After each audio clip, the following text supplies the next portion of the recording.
All right, today we're going to be reviewing one-step equations on how to solve them. My essential question asks, how can I use something called inverse operations to solve one-step equations?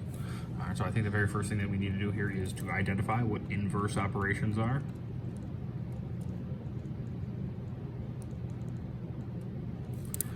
I would define it as the opposite operation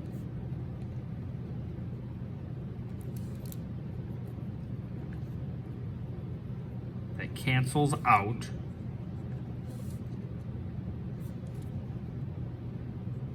the original operation. And there are a variety of inverse operations that are out there. Obviously, we will have our inverse operations of the four main operations that we use, but we'll use a variety of others throughout the year. So it's important that we have an understanding of what this is. So if I were to give you addition, the inverse of addition would be subtraction. The opposite of adding is subtracting. If I were to give you multiplication, the inverse of that would be division. Okay, notice I didn't do the line with the two dot sign. We're kind of going to steer away from that. Okay, so our rules for solving equations.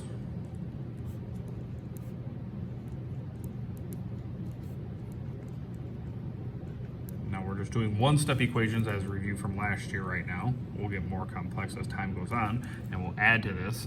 Now, one thing I've noticed in the past that folks are really adamant about.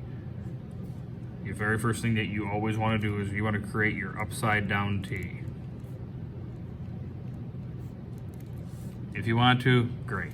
I will never create that. I'll just put if needed. Okay, I'm not going to make the t itself. I'm going to be using like equal signs and information like that. All right. Now, after we kind of look at the problem and kind of figure out what we're trying to do and what's being asked of me, we need to use inverse operations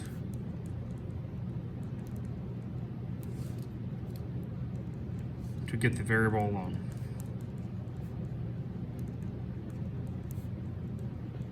We want to get the variable by itself. That's the overall goal. All right. So once I've kind of figured out, all right, what's the inverse operation, I'm going to have to do that to one side of my equation. And what I do to one side of the equation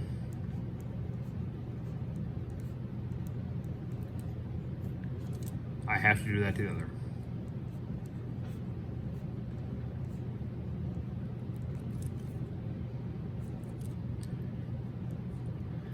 Then I just need to kind of calculate the numbers that I'm using.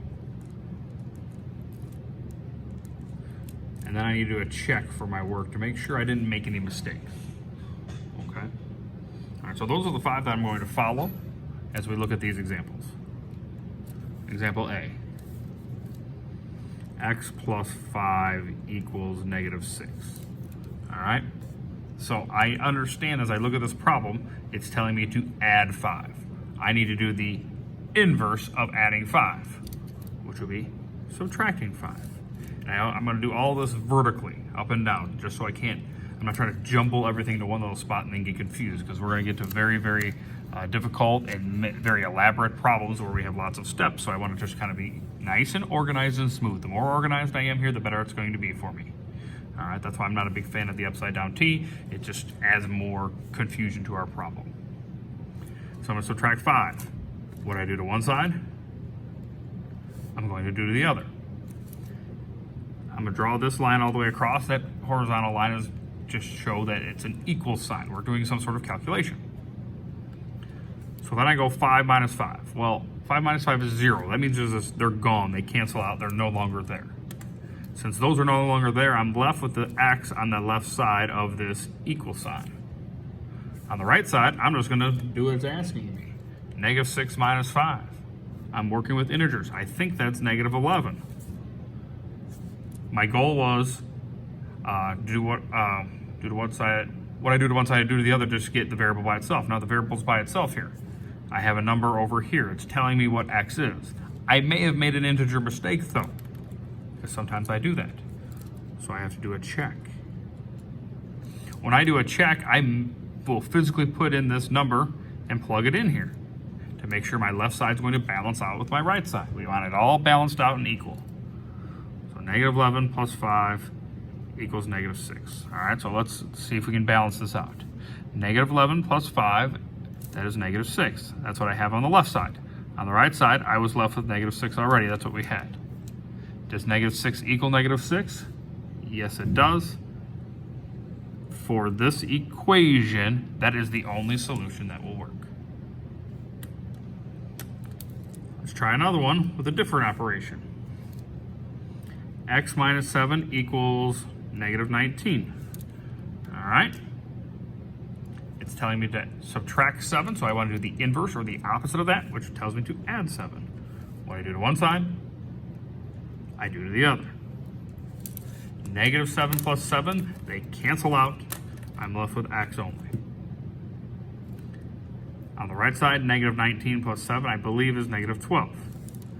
I may have made a mistake, though. Let's do a check.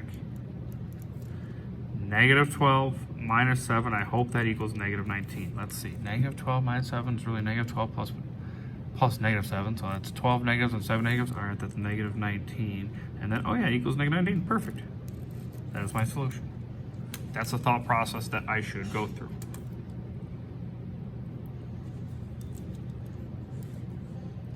Example C. I'm going to come over here. 2x equals negative 12. Now, we've talked about when we have a coefficient, that's telling me the coefficient is being multiplied by the variable. So if this is 2 times x, I need to do the inverse of multiplying, which we've determined already is dividing. So I need to divide. It's telling me to multiply by 2, so I should divide by 2. We're going to use the fraction bar as my division sign, not the line with the dot. That is not allowed. If I'm dividing by 2 on the left side, I have to divide by 2 on the right side.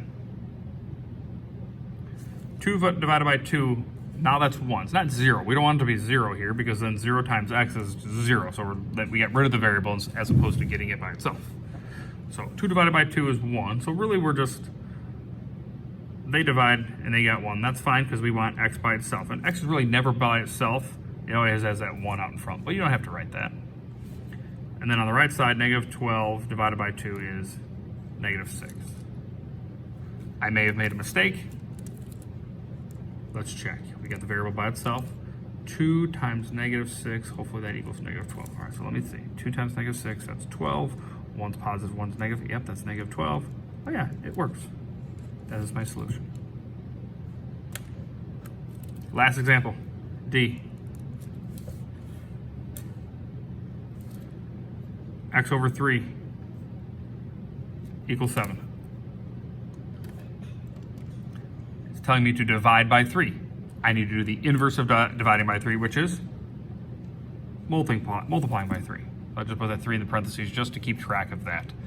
Okay, because sometimes I have negatives and I don't want to get totally confused. If I multiply by 3 on the left side, I better multiply by 3 on the right side.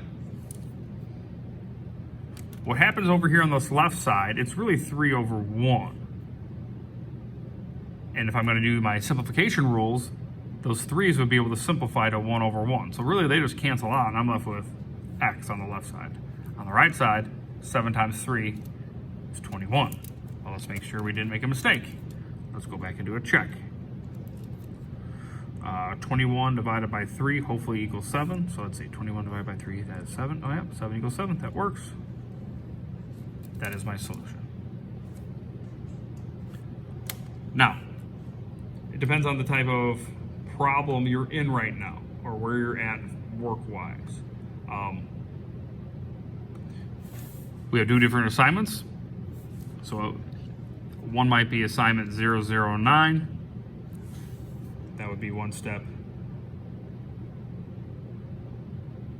Equations with multiplication and division, or it might be 008 if you're working with addition and subtraction. So there's 2 different lessons there, so make sure you see which one you're on, okay? Because we're gonna do 2 parts of this in class. Enjoy.